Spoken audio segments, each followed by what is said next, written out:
Why does everyone in the Big Ten become Iowa? Everything evolves to eventually become a crab. Ryan Day wanted the crab fight. This team has two claws and he wants to snip at you with them. He will play like the crab if he feels threatened.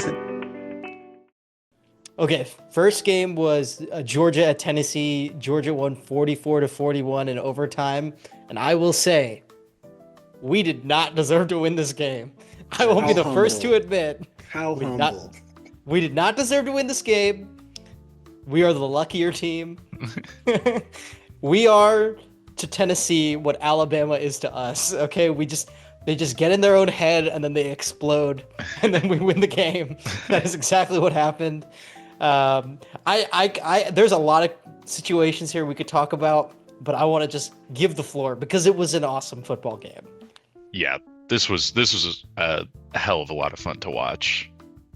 Like, man, I just wish Tennessee had not had a college kicker situation happen to them. I felt so bad for him too, because the ESPN announcers are going like, "This is what you dream as a kicker. Like, this is what you dream. This is why you come to Tennessee is to kick his field goal." And they cut to him, and he's having like a straight up panic attack on the sideline. He's like 11 years old, dude. and I'm like, I do not think this is the right man for the job.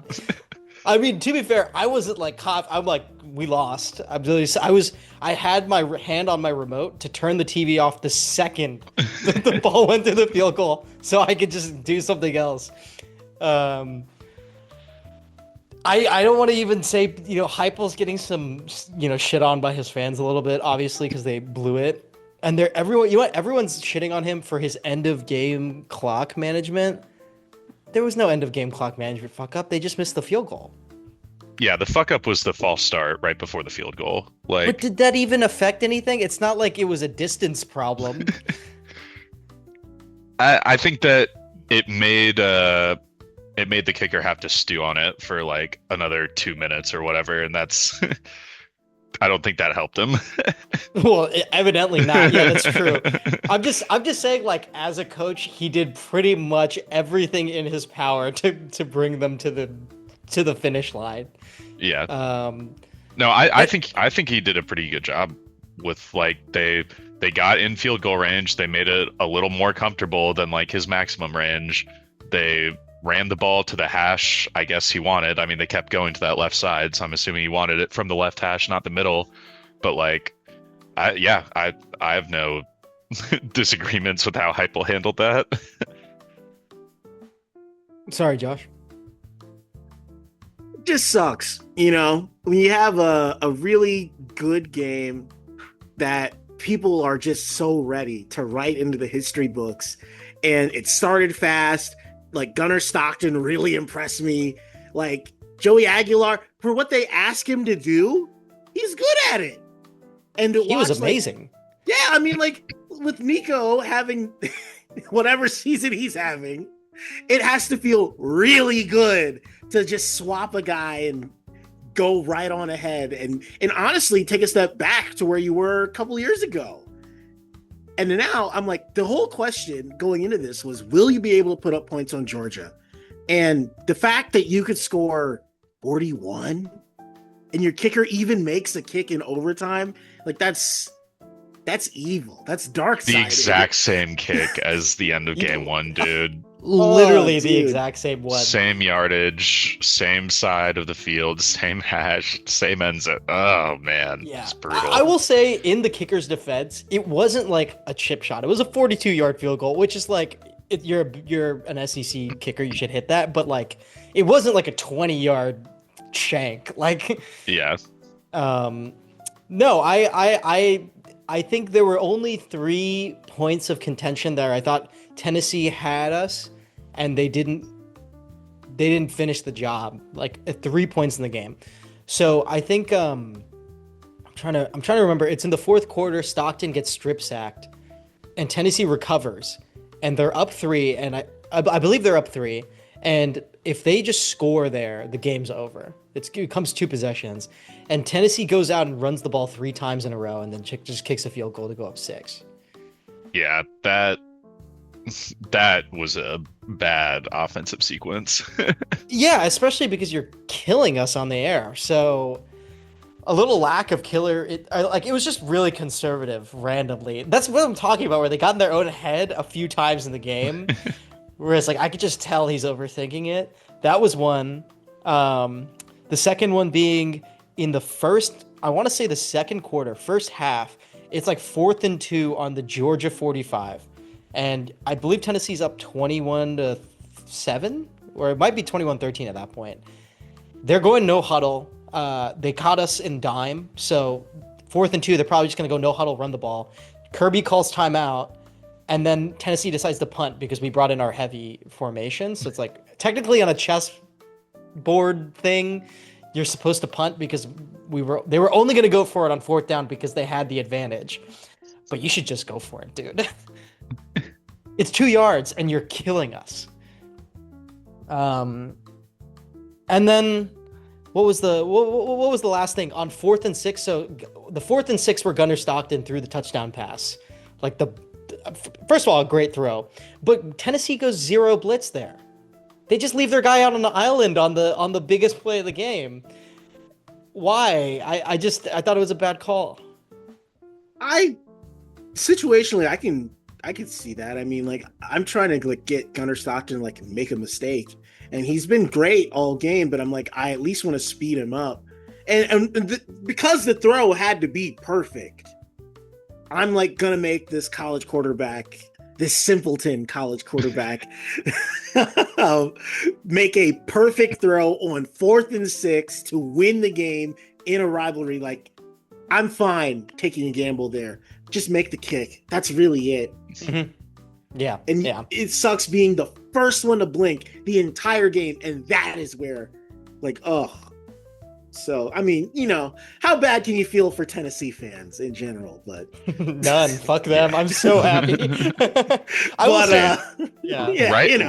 Right after that touchdown pass on 4th and 6, which was an incredible throw. I'm not expecting Gunnar Stockton to do that, and they did it. It was perfect.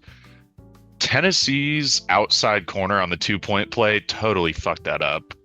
Like, how are you going to call for a switch to your slot corner and go to the inside guy when Zachariah Branch has a head of steam and is running outside? Like, your slot corner is just never going to be able to make that. Like, I don't know.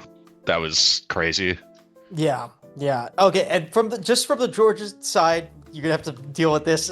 I was going to say it was good to know that we can play in a shootout. The offense was way better than I thought. They were able to put up way more points.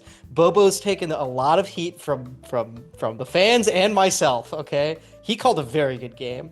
The screen game was excellent, really mitigated Tennessee's blitz. Gunnar Stockton was good.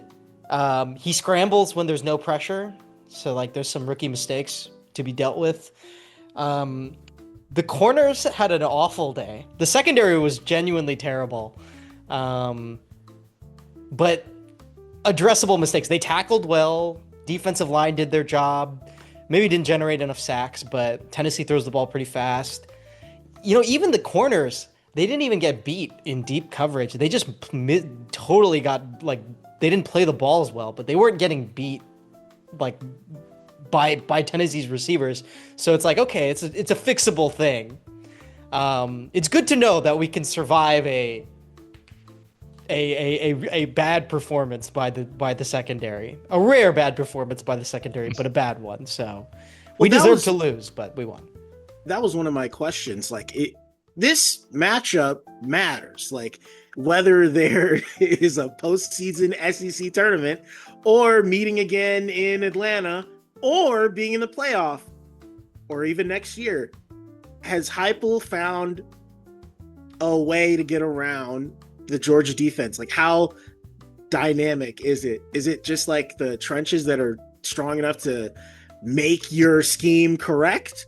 Or is there like a little bit of a tide shift here? Or is this just like a younger version of a Georgia defense where they're still, not playing the ball right? Or there's just a 6'5" wide receiver that mosses a guy? Like, it's a younger Georgia defense, but the difference was just quarterback play. Like, they just have Aguilar's way better than Nico, and like that's the difference because he just throws good deep balls, and they started winning those deep balls. So then we just started having to have two safeties back, and then they were able to run the ball, and that made all the difference. It's just quarterback play. They have the right QB. So I mean, it's totally doable again. I would argue. I would assume that our corners won't play as bad in another game this season, but Tennessee's quarterback is legitimately Aguilar is way better. Honestly, if I was a Tennessee fan, just for getting him playing better, just like getting a 0-star guy who played at community college, like compared to Nico's like ego, has got to feel so much better just to have as your QB, right? But yes, I think the wrinkle was just that they have a QB that can hit the deep ball, and their receivers are very good. So yeah, I could talk for more, but I don't feel good about playing Alabama. Last question.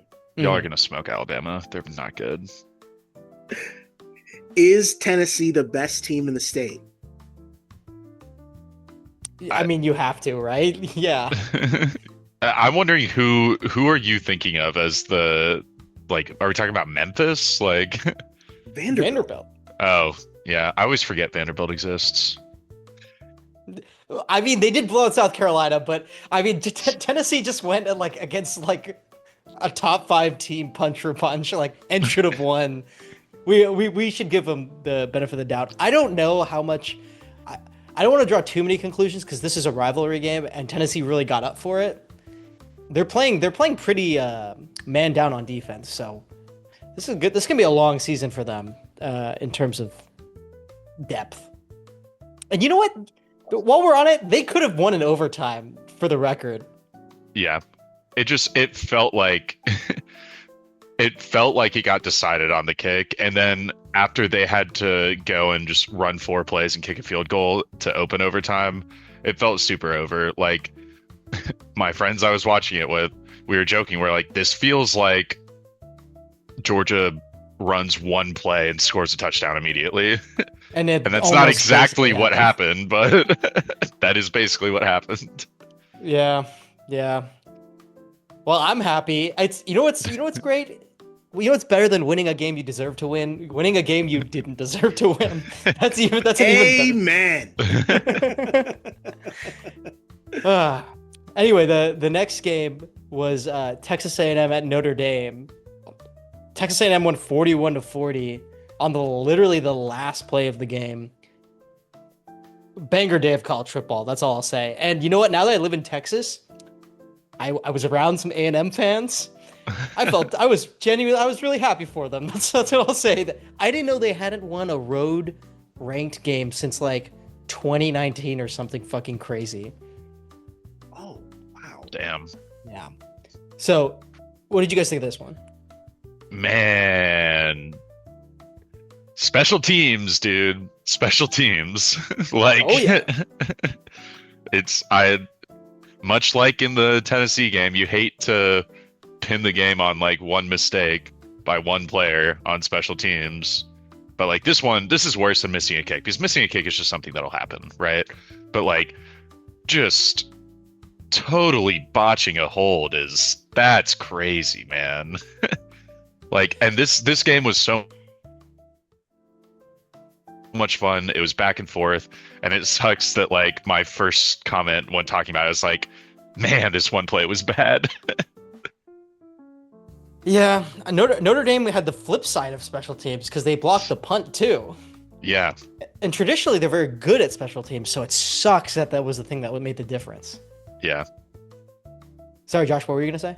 No, I was just thinking as long as it took me to learn that Tyler Buckner wasn't going to be starting for this team all year, it's very funny that he still cost them a big game.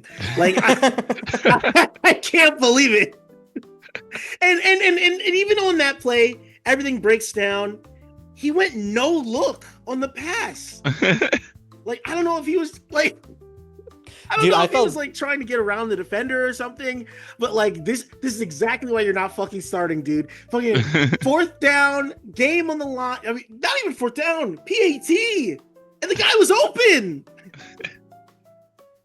crazy. I don't know what else to say. Like, this was such a perfect game, and then at least they tried to make something out of it. Do you think that if that extra point happens like as scheduled, and then A&M does the same thing, do you think they go for 2 when they're down 40-41, or do you think they kick the point and go to overtime? I think they probably play for. No, you know what? I think they go for 2. Yeah, I think that they would have. That would have been a cool end to the game. Yeah, weirdly enough, A&M's defense was just playing. Well, I don't want to say they're playing bad. They were doing bad against Notre Dame. I don't think they could have survived even one more drive out there. Frankly, I think A&M winning on the last play of the game was almost needed.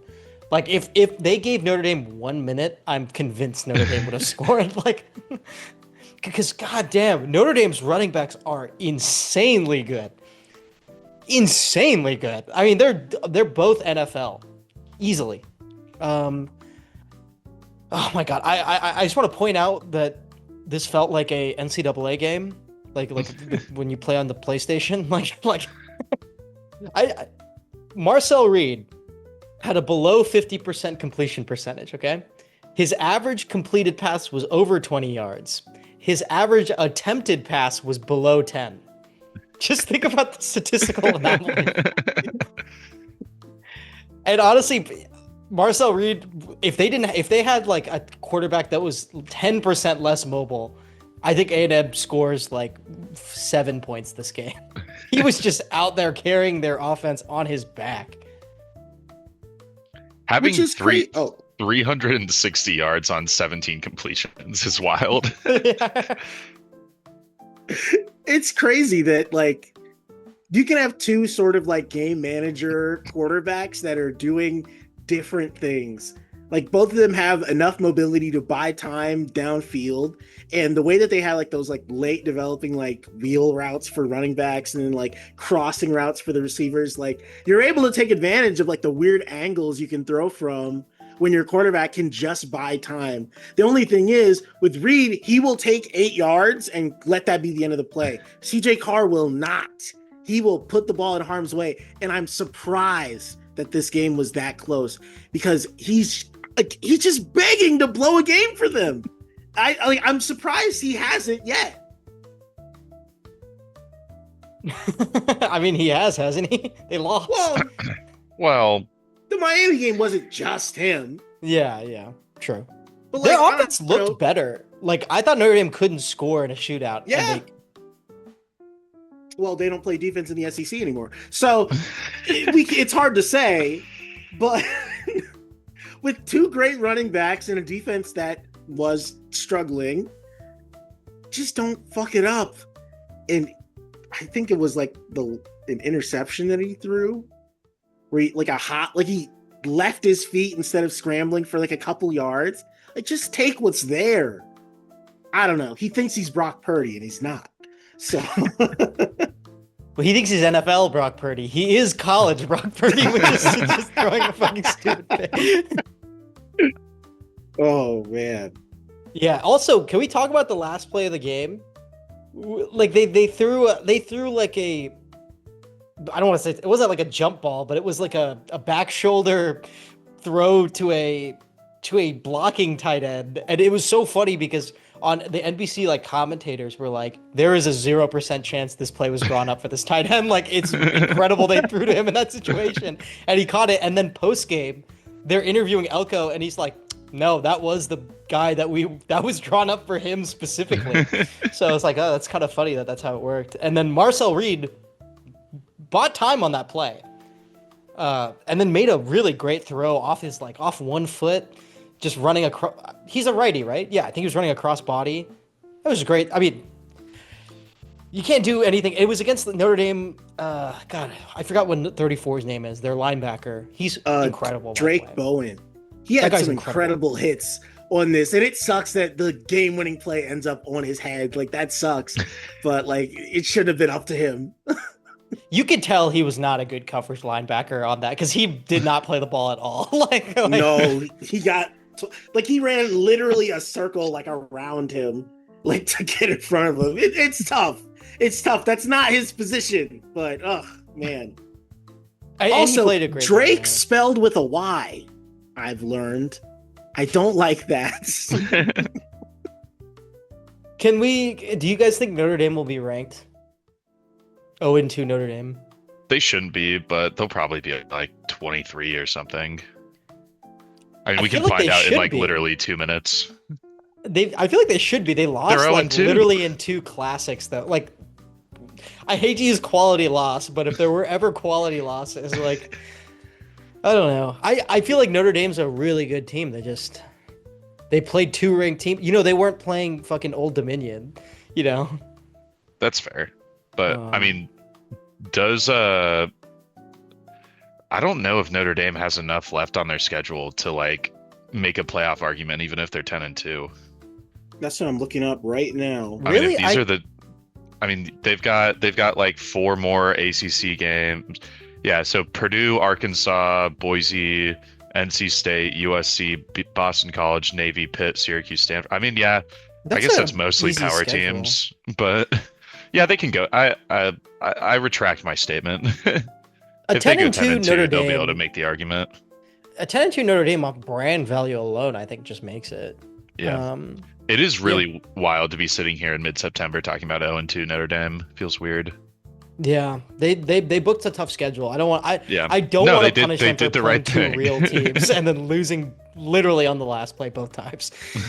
And then A&M, how do you guys feel about? I don't know what to draw about A&M because their defense is so leaky, and like you'd have to believe their offense can't just do this consistently. Because I don't think their schedule is pretty favorable. They get a bye week and then I think 3 home games in a row. Their next 3 games are Auburn, Mississippi State, and Florida. So All at Was home it- though. And they get a bye week after this, and those are all at home, yeah.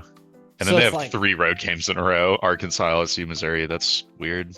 But that's a doable schedule. I mean, this is going to be the ultimate test of A&M consistency. Like if they finally have learned to be a consistent team, which I'm going to say no. I didn't think that they were gonna beat Notre Dame, man. Yeah. Well, evidently Notre Dame kind of beat themselves, but still. whatever. Yeah. They'll go 5-3 in the SEC and be a playoff team if everyone else has their fucking way. But whatever. Yeah. Anything else on this game? No.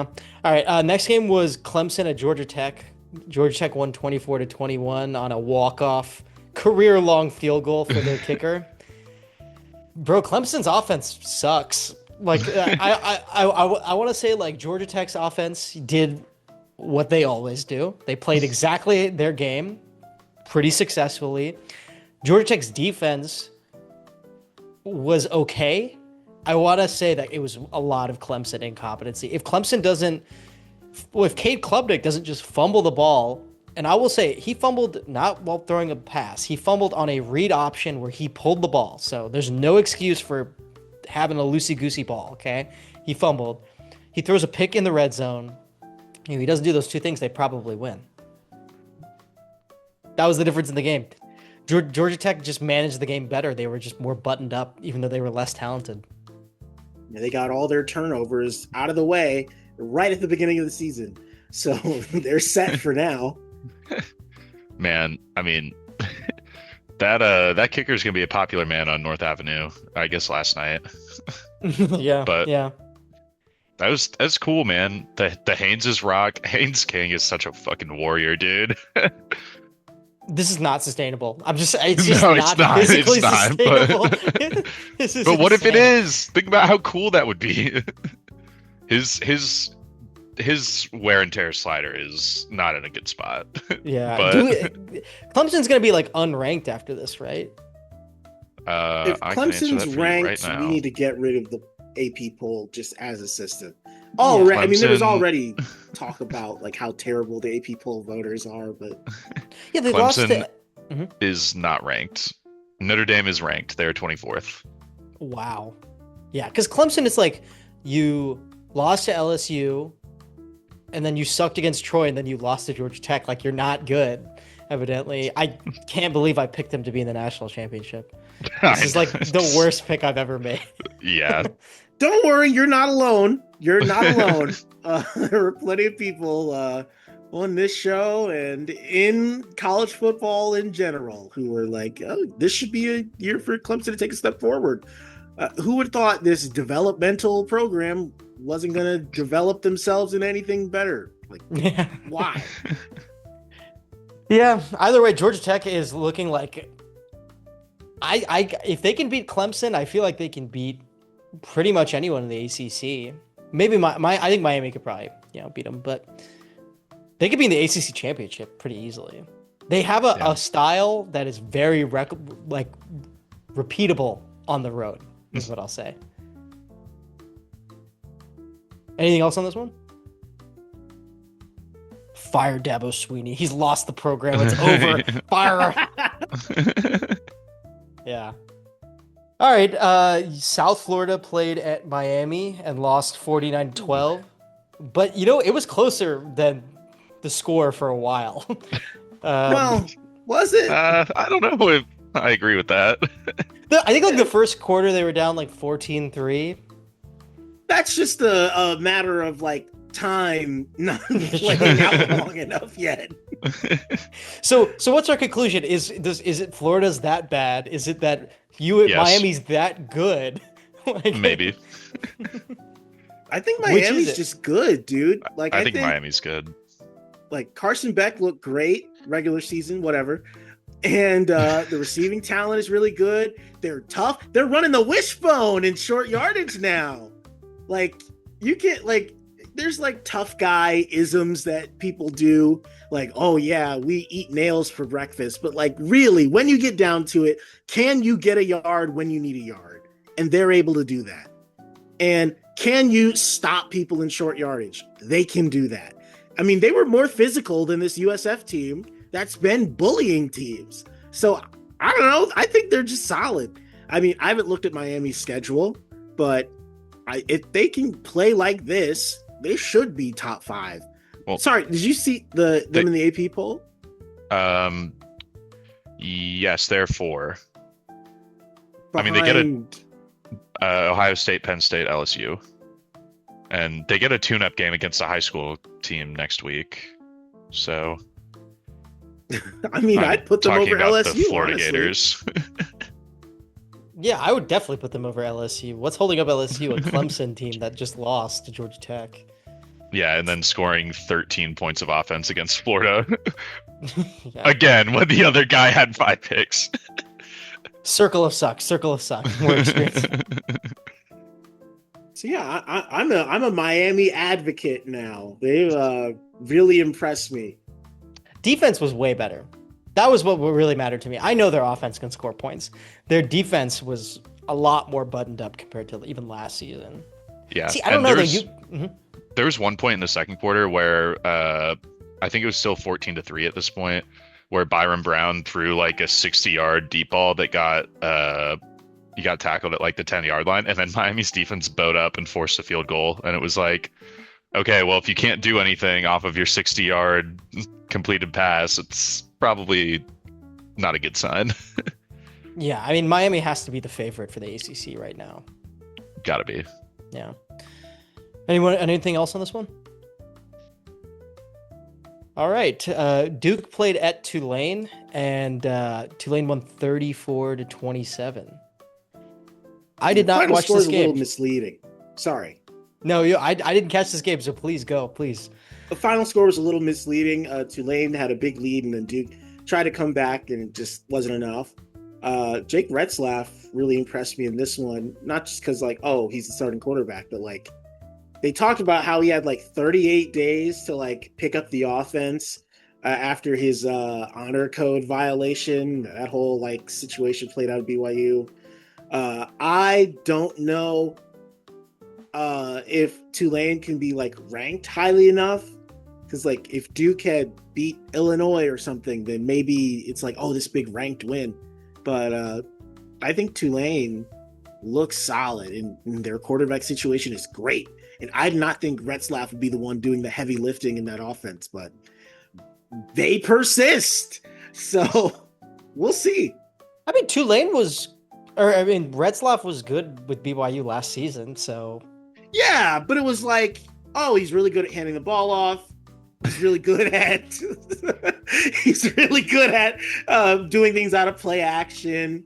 Like he scrambles and he doesn't make mistakes. And I remember that Arizona State game where he like just overthrew a guy on an interception that like closed it for them, and that was like a rare mistake for him. But really, like he was aggressive. He was like running in short yardage. He was running for touchdowns himself. He was getting guys downfield. Like, it's not the craziest thing to have like a P4 starter come to a small school and look good, but he's really looked good. And now I think their schedule softens up.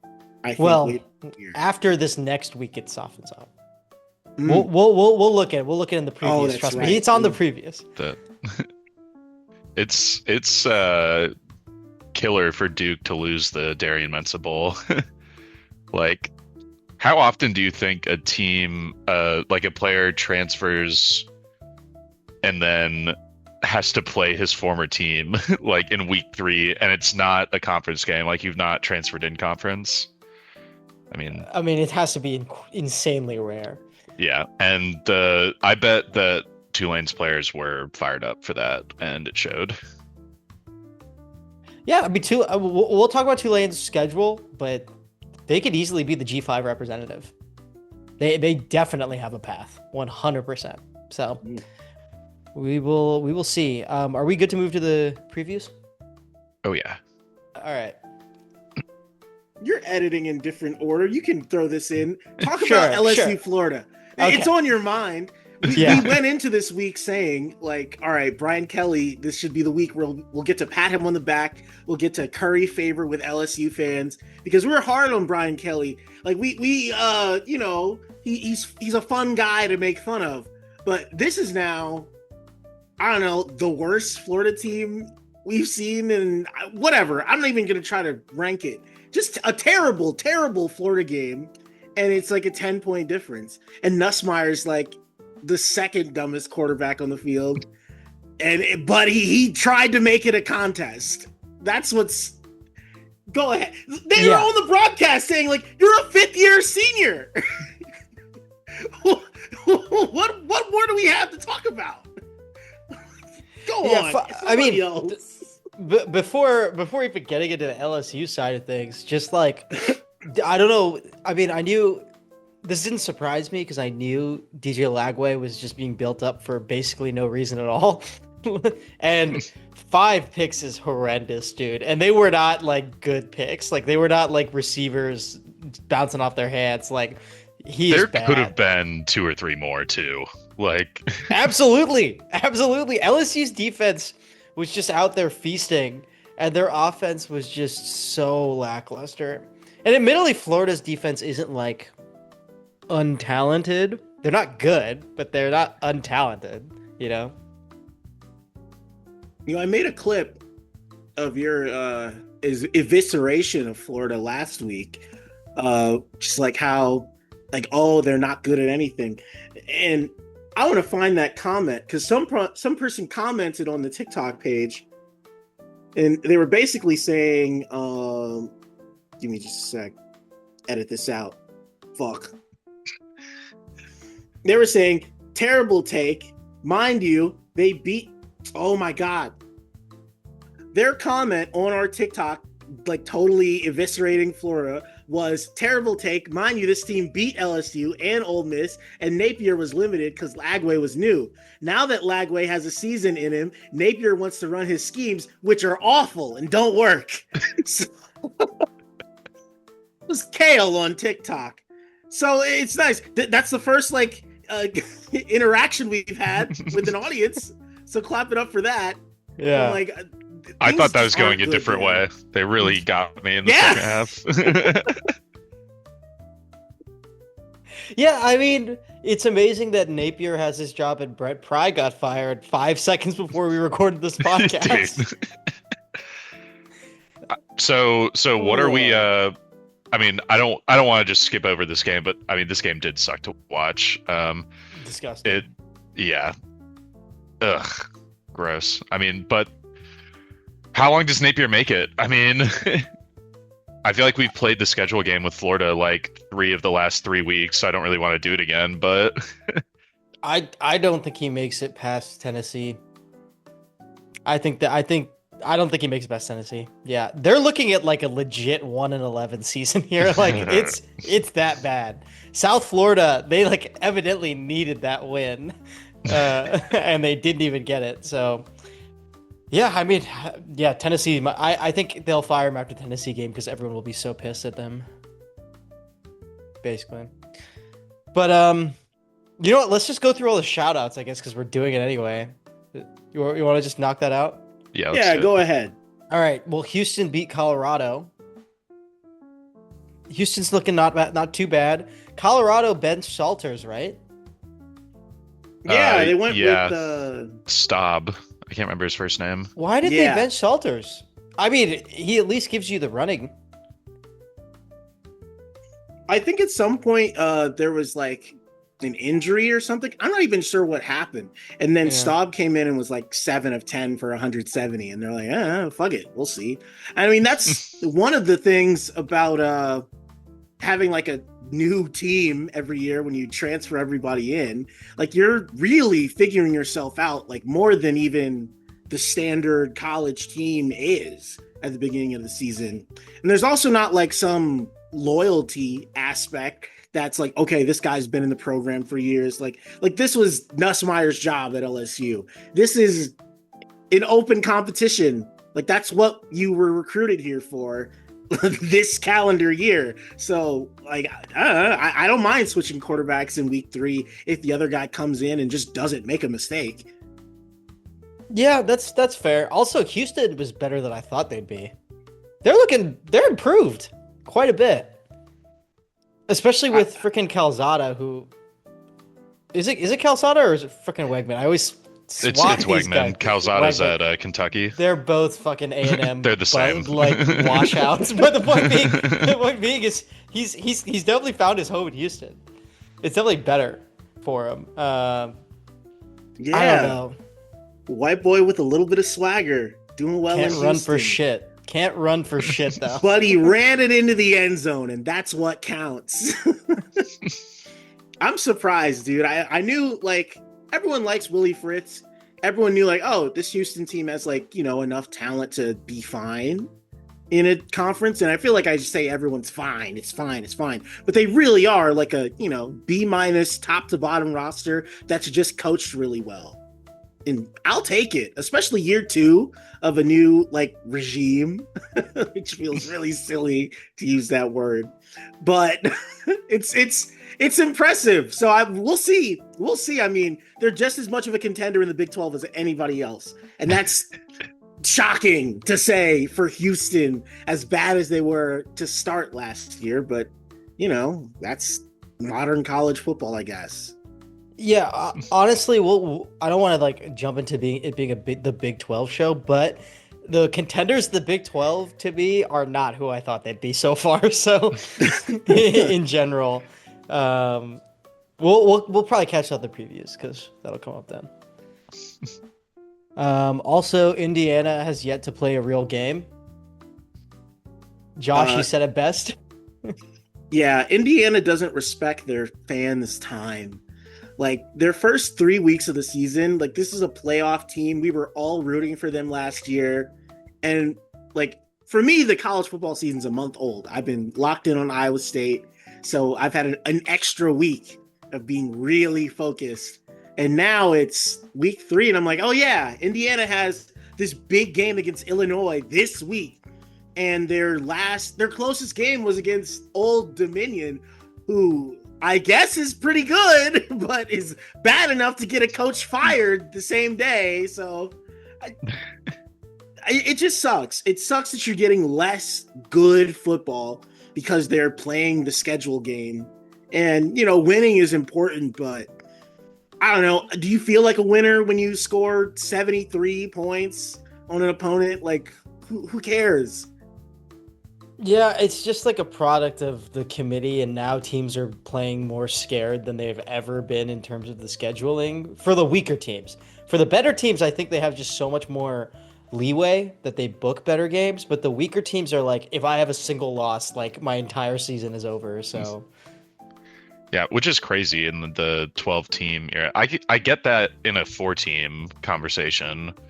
Like, there's so many spots. I mean, Indiana proved it last year that you can get in with a couple losses. I mean, they it just sucks when you have like power conference teams and they don't have like a marquee, home and home series or like a Chick-fil-A kickoff or whatever. Like, just like play a big game and you're out of conference. And everyone else is having so much fun.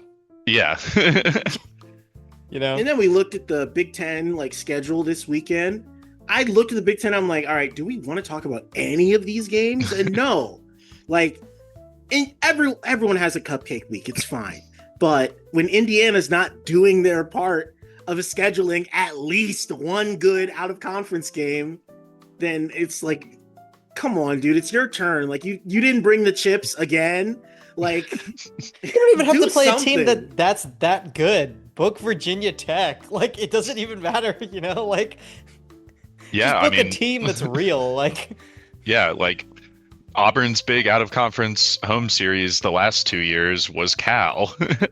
And you can lose that game if you're Auburn, but yeah, bad example, but yeah. Well, yeah, but like, I mean, at least that's an example of like, you can play a weaker team. It's stupid that they lost, but like, you just play a power conference. If you're a power conference team, play one out of conference power conference team. Like, yeah, I also think it like way too many times. I also think it kind of works against you.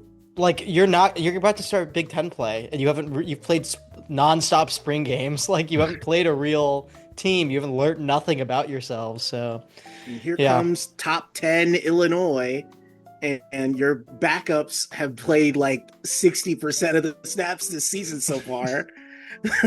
Like, I don't know. Yeah.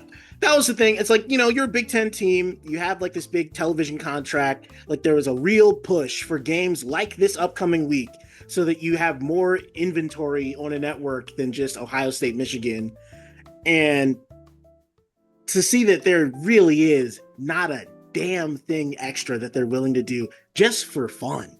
Like, that's disappointing. Especially when it's like, I want to root for you. You just had your best season ever. And you didn't do it by scheduling Florida State in week 3. But like, Oklahoma scheduled with a home and home series with Temple. And they finished that contract when Matt Rule was still at Temple. And it just works out that like, oh, okay, we're going on the road to this G5 team that isn't even very good. But at the same time, there was some precedent for them to schedule this G5 team that was trending well, would still look kind of good on the schedule. It's not the worst thing in the world.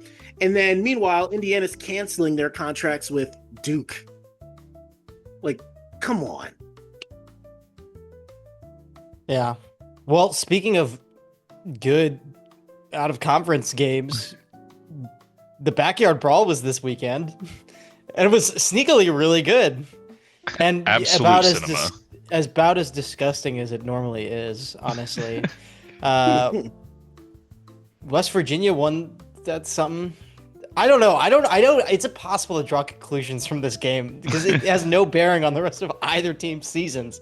I respect the spirit of college football in rivalry games. Like, West Virginia was just terrible last week. Couldn't put up points against Ohio on the road.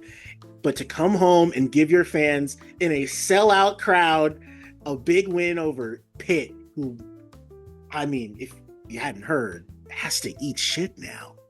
Like, like they saved their season. Like, this year was going to be a total bust. And now that last week feels so long ago. Like, who cares? It's fine. It'll be a notch in like, wow, the Rich Rod era was off to a rough start, but he's 1-0 against Pitt. That matters, dude. Man, did you see him cut a promo for West Virginia, like as a state, on the field after the game? No, I didn't. He really got after it. It was pretty cool. I don't know. I think that this is where, like, I always say with like Rich Rod and there's one other in college football, I can't remember off the top of my head. Getting back with your ex is never gonna work. But for one weekend, got some sparks, baby. There was a reason you were together at some point. And I think that actually, like, that helps that Rich Rod was at West Virginia for so long. Like, he understands the whole Pitt thing more so than like generic first year head coach who's like new to an area or whatever. No, I had like I had downgraded this game to like tertiary status while I was watching games yesterday. When it was 24-14 Pitt, I was like, okay, we're midway through the fourth quarter. This is, we'll come back to this. And then I look over like 20 minutes later and it's 24-24. I was like, what the fuck happened in this game? Man, Eli Holstein looked really bad in overtime. Oh, he sucks, dude. It's sad. People say terrible things about him, and I do not condone that. But he is terrible. And that is not up for debate. What even happened? I didn't even get to watch this game live. So West Virginia scores in the first, like they had the ball first in overtime, they score, and then they never even get out of neutral on Pitt's following drive. Like, I think they took a big sack on third down that was pretty bad to get to 4th and 20. I mean, Eli Holstein almost fumbled on the third down play when he got sacked. Then the fourth down, it was 4th and 20, game on the line, and it was like a check down like 5 yards past the line of scrimmage, and he airmails it like 20 feet over the receiver's head. The strength coaches kept making your game-winning catch. What are you gonna do? Yeah.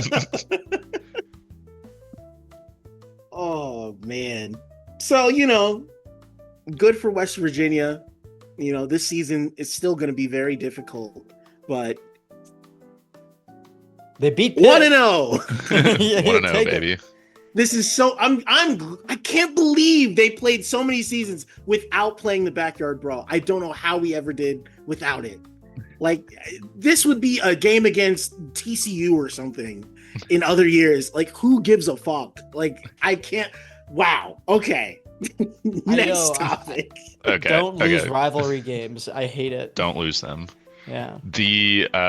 This wasn't on the notes because I didn't think it was that it didn't become relevant until like 5 minutes ago, but Old Dominion just smacking Virginia Tech is crazy. I mean, to have an in-state like lesser opponent come in and just whoop your ass and fire your coach is hilarious. We don't have to go too deep on it, but like, man, Virginia Tech's in a bad spot and they ripped the Band-Aid off. Yeah, you know what had to be done, especially because during the fucking ACC preview, I was like, I think they can make a bowl game. You know what? They still could. They fired a coach early. Yeah. There's the what is it? The dead cat bounce. Like, you just rip the Band-Aid off. You're doing literally everything differently. Like, if you want to run Tony Sperano Wildcat to win one game, do it. Like, the cover is totally open. All I'll say is I hope that Virginia Tech gets back on their feet because desperately the DMV needs it, like, as a like area. It's such a talented area to have a bad football team like basically representing them. But anyway, yeah, I guess Old Dominion's back or whatever. I have no idea. Is Old Dominion undefeated? Are they like? I have no clue. They lost to Indiana. Oh, that's true. Okay. Also, speaking of, pivoting off Virginia Tech, freaking Vanderbilt blew out South Carolina 31-7. I thought there was a chance they could win. I think I picked South Carolina, but I thought there was a chance they could win. I did not think they would literally annihilate them and end Lenore Sellers' I don't know if they ended his season, but they knocked him out of the game and honestly killed South Carolina's hopes for the entire year. So how bad is the injury? Like, I thought it was to the head. And even in the execution of like calling the targeting penalty, that was like fumbled. Like they had a big play that was called back because they're like, "Oh, we're actually going to review it like after the fact." It's like, what happened? Like, what's like the diagnosis now? Oh, I don't know if they released any info. 40 minutes ago, concussion, uncertain for Missouri, which I believe is their next game. Yeah. I mean, Yeah, probably not. Either way, yeah, maybe he'll come back in a few weeks, but either way, they knocked Lenore Sellers out for a while, like at least, while killing them. Yeah. So broad, I mean, broad watch for South Carolina. Dude, yeah, especially because I was expecting I mean, I knew they weren't going to be like, I don't know, win the SEC or something, but I knew that, but I didn't expect, I even thought they could lose to Vanderbilt. I just didn't think they would get annihilated on the line of scrimmage. Like, to the point that Lenore Sellers is running for his life every single play. So, well, yeah, even anyway. that was kind of what was happening in the Virginia Tech game. Like, he was scrambling all over the place, but when it's Lenore Sellers doing it, it's like, oh, well, this seems like it's supposed to be happening. But, I mean, he did get hit standing in the pocket, just taking a shot. So, it sucks. Really fun player, out for a few weeks. I mean, hopefully he's fine, but yeah. Yeah. Either way, Vanderbilt, good. I mean, shit, you might win 7-8 games this year. You look really Dude, good. it might Also, be their more. tight end is incredible. I forgot his name. I think what the fuck is his name? I should know his name. Vanderbilt tight end. Let me look this up. Because their offense is the actually shout outs. Eli Stowers. I think. Yeah, Eli Stowers. Stowers. He's good. He's really good. That's all I'll say. And then Josh, you just wrote down, man, UCLA sucks so bad. That wasn't me. Oh, that was Josh. Yeah. I mean, UCLA got annihilated on Friday night, I believe, and I was just like, wow, this team sucks. Nico sucks. His team around him is ass. UCLA are they on like 0-12 watch this year? I don't know, but they're really bad. And it just every single week, it's more incomprehensible that Nico tried to, like, I don't know, mafia negotiate a few extra 100,000 out of Tennessee and had to go to football hell to pay for his sins, dude. It's crazy. I think he's at least like closer to home now. I think he's from around like the LA area, but it was sucks, dude. UCLA sucks so bad that the New Mexico State head coach after the game was like, yeah, like, we're gonna play a lot better teams than UCLA. Like, we have to be better than this. Like, he was talking about that, and this is the only Power 4 team he's playing. There were like 4,000 people in the Rose Bowl, dude. That's not gonna be the best like stadium they play in. That's not gonna be the best team. Like, would you pick Hawaii over UCLA right now? Yes. Yes. Yeah, I would. Old Dominion. Yes. Yeah, I would pick. I think UCLA might literally be the worst Power 4 team. Southeastern Missouri. I'll throw UCLA a bone for that. Yeah. Virginia Arkansas Tech State. No, I'll tell you that right now. And then Talon Green. I guess I actually didn't see what Boise State did, but evidently he crushed it. Boise State? No, Arkansas's quarterback, Talon Green. Wait, what? Did I just... Arkansas Ole Miss is one of those games that Talon Green is on Boise. Fuck. Wait. No, Talon Green is Arkansas's quarterback. What Are you there two thinking of? Talons? No. Taylen Green is on Boise State.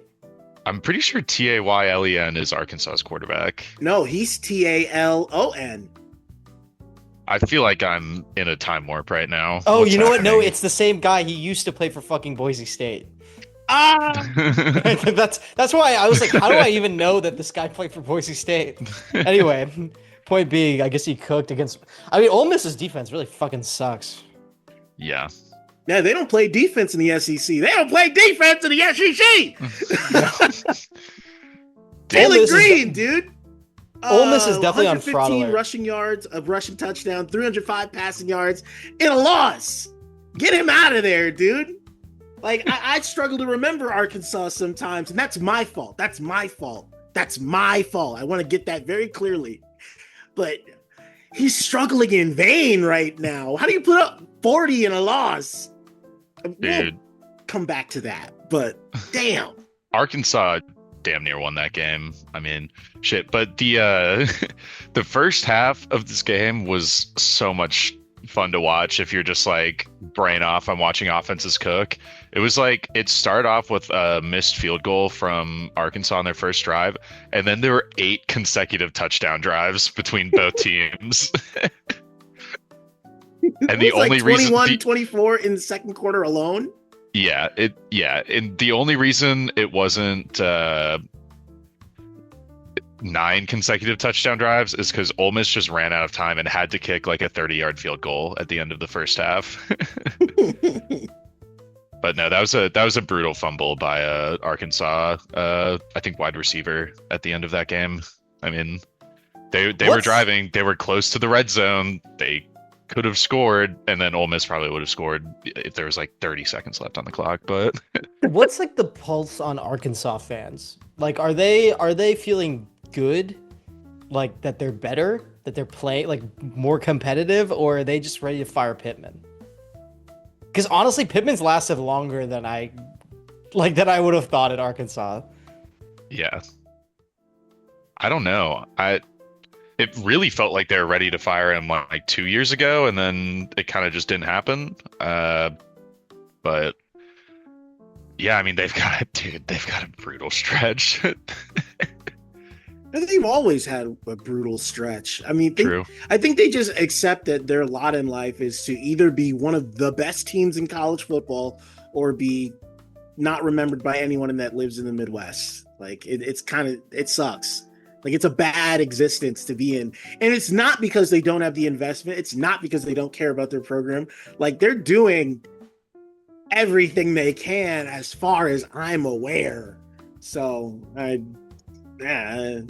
brought in Petrino to like put a gun to Pittman's head like this season. I forgot about that. That's why their offense is better. But Petrino's always been good as an offensive play caller. I'll never take that from him.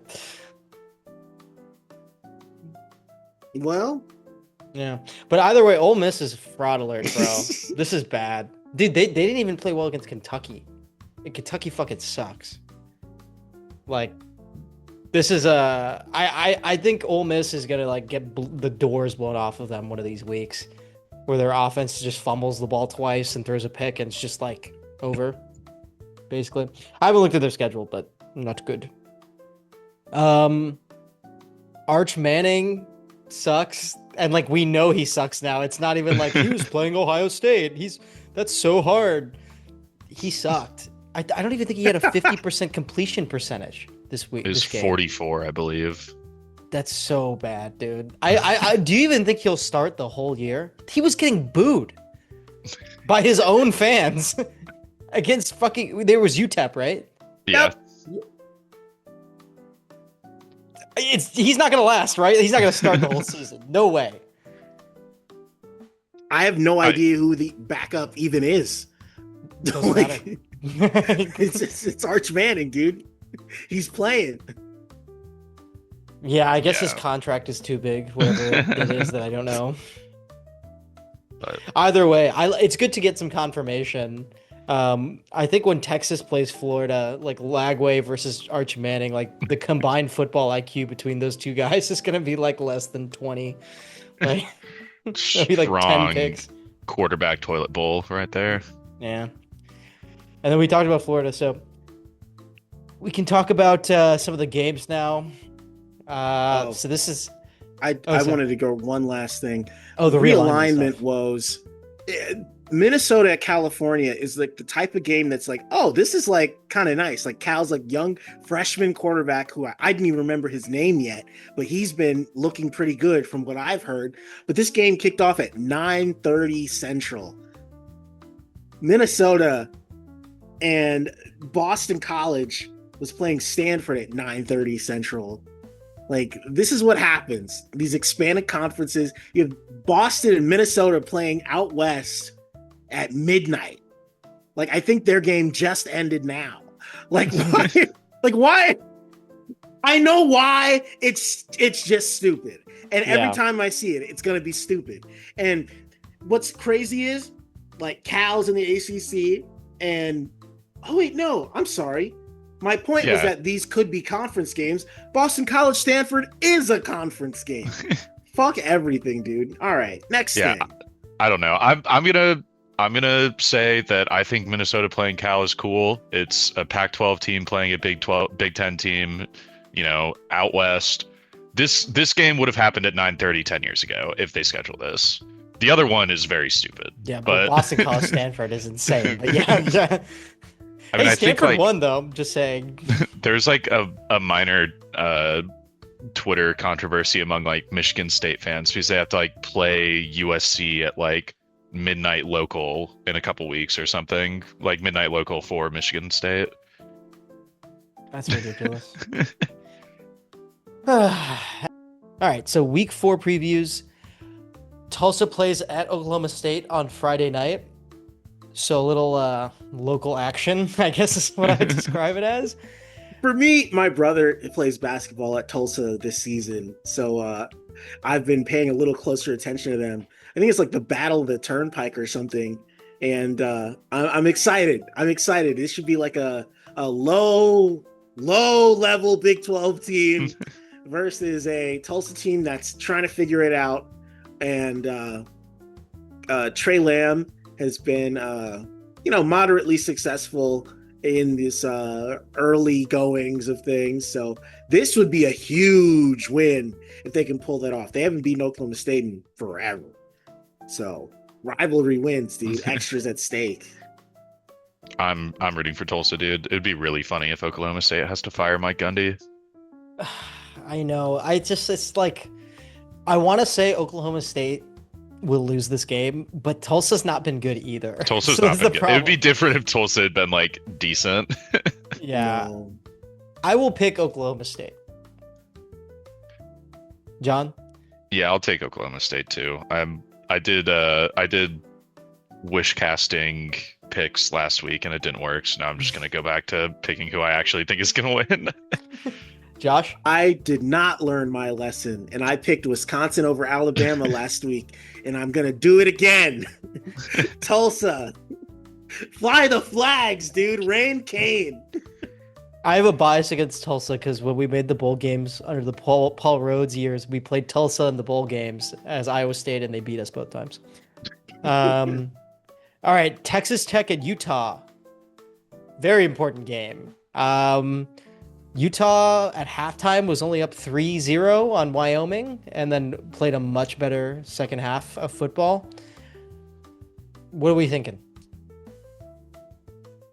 This is the Utah game at the beginning of the season against the contender that actually will be like a big deal in the Big 12. As both teams look really good so far. Haven't played anyone too impressive. Like, I think that UCLA win, we kind of overinflated because we didn't know how bad UCLA was. But Utah, this is a prove it sort of stage for them. And Texas Tech, like, this is one of their toughest games. So I'm really excited for this one. Tech had the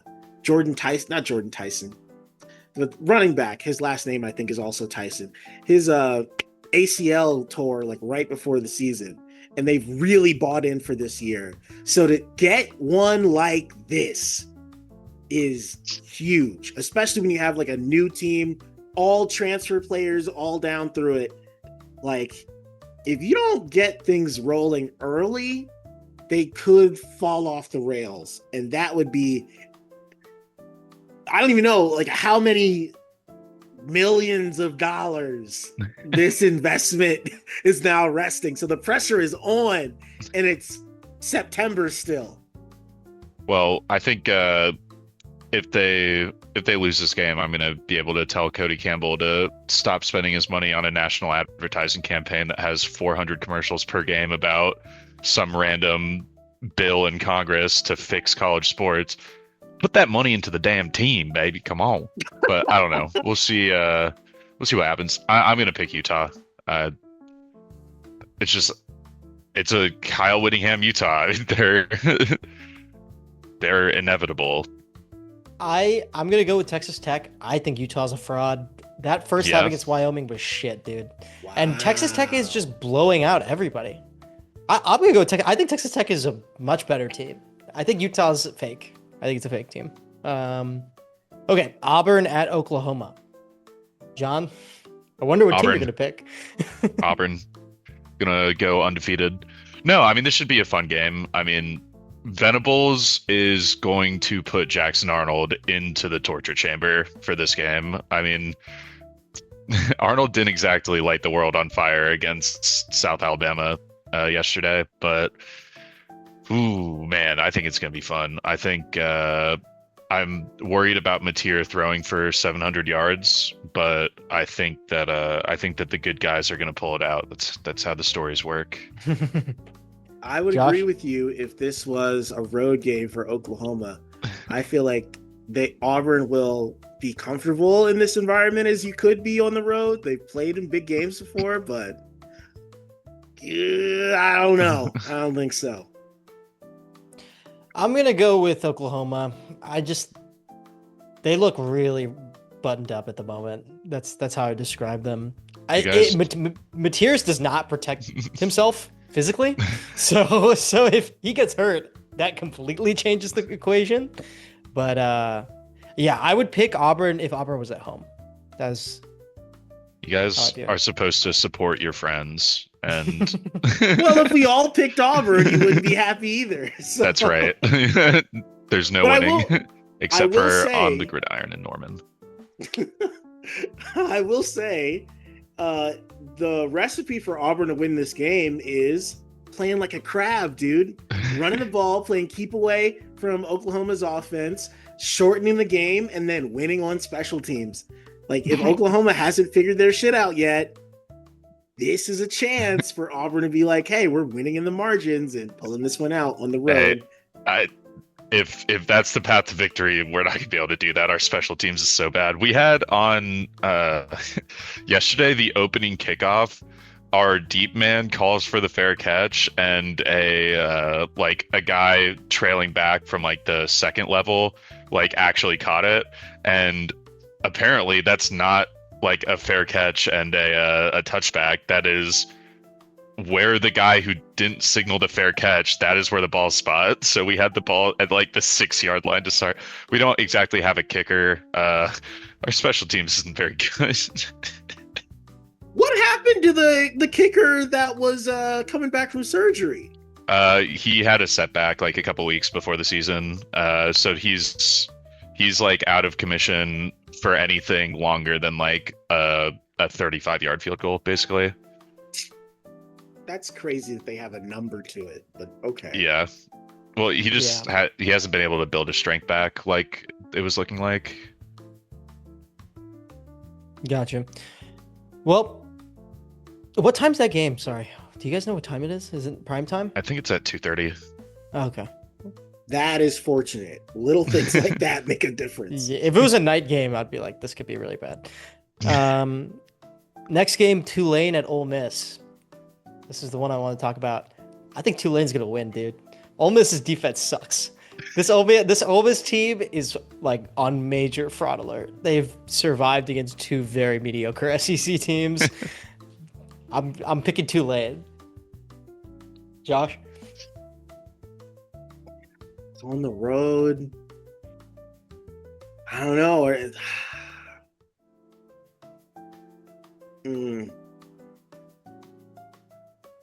Whatever. I'm not gonna think about it. I'm saying the viewer wins because the uniform matchup will be incredible. Cop out. Give me Tulane. Fine. Ole Miss. Just for some diversity here. Next game was Michigan at Nebraska. This game will be disgusting, and I really don't want to have to watch it. Give me fucking Michigan. I'm rolling with the Huskers here, dude. I feel like this will be a big win for them. Like they have the more experienced quarterback. I feel like defensively they're solid. Like I don't think Michigan's like gonna be putting up points here.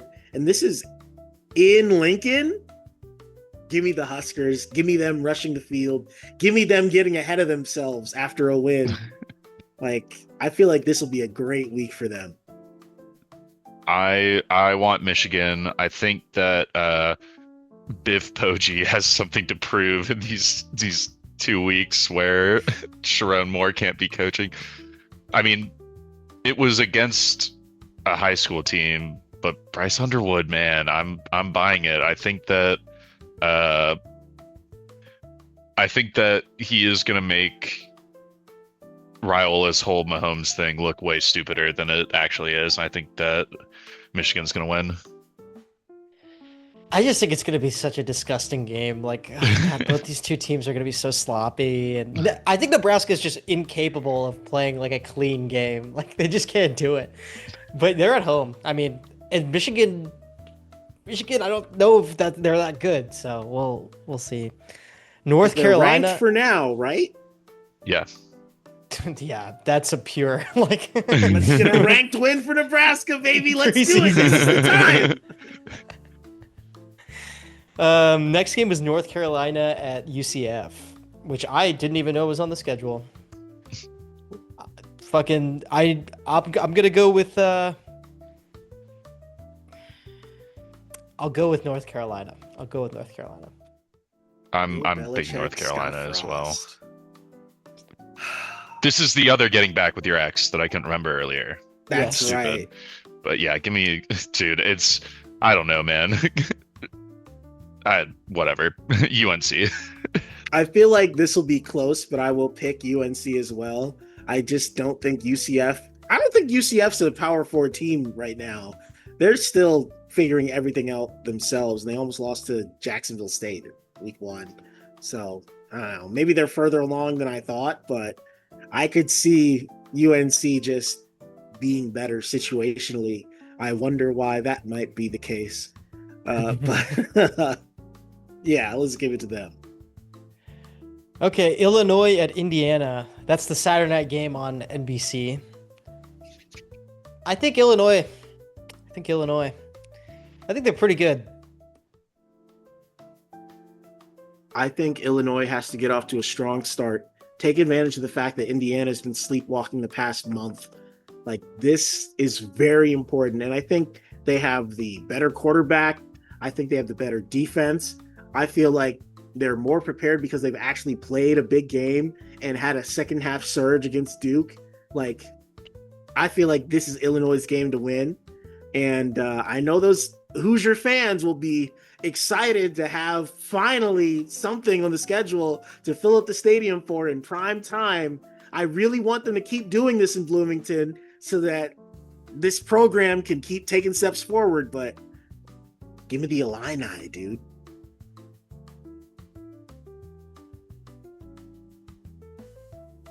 Oh, John. I am going to go with Indiana. Man, that's crazy. ESPN has the get-in ticket price for this game as $170 in Bloomington. Is that the highest get-in price for a game they've ever had? It's got to be. I mean, how is Indiana's quarterback play? Mendoza's been pretty good, but he hasn't exactly been tested. Yeah, that's got to be the difference. I just think like, yeah, you haven't played anybody, so you're not. I just don't think they're going to be ready. Yeah, I'll pick Illinois. Okay, this is weird. Washington at Washington State. Apple Cup and the wrong time of the year. Yeah, way too early. This is supposed to be like a way too consequential game at the end of the season. God, I'll go with Washington. I'll be boring. I'm gonna take Washington as well. It is really fucked up that all the nerds in the Big Ten can't figure out how to properly make a football schedule. Like the SEC and the ACC have like 4 interconference Thanksgiving week rivalry games, and they have them Thanksgiving week. Like, why is the Big Ten incapable of doing this? But yeah, Washington. I think it's the only way to save the rivalry. It's got to be that. Yeah. There might be some like legal mandate from the state saying these teams have to play still. Well, yeah, that's why I'm but... just do what the SEC and the ACC do and start conference play a week earlier for those teams that have the interconference rivalries at the end of the year, and then you put the game at the right time of the year. Yeah. Old man yells at cloud. Josh? Who are you thinking? I'll say Washington as well. I just don't think Wazoo could pull it off 2 years in a row, missing their quarterback now too. Yeah, I just kind of Washington State's just like in hell. So I'm just like I can't pick you guys right now. I'm so sorry. Due to circumstances outside of your control, you're in hell. Anyway, I think that was everything. Was there any notes before we wrap it up? Nope. All right. Nope. Perfect. Well, I'll catch you guys next week then. Sounds good. Let me stop recording. How do I stop recording?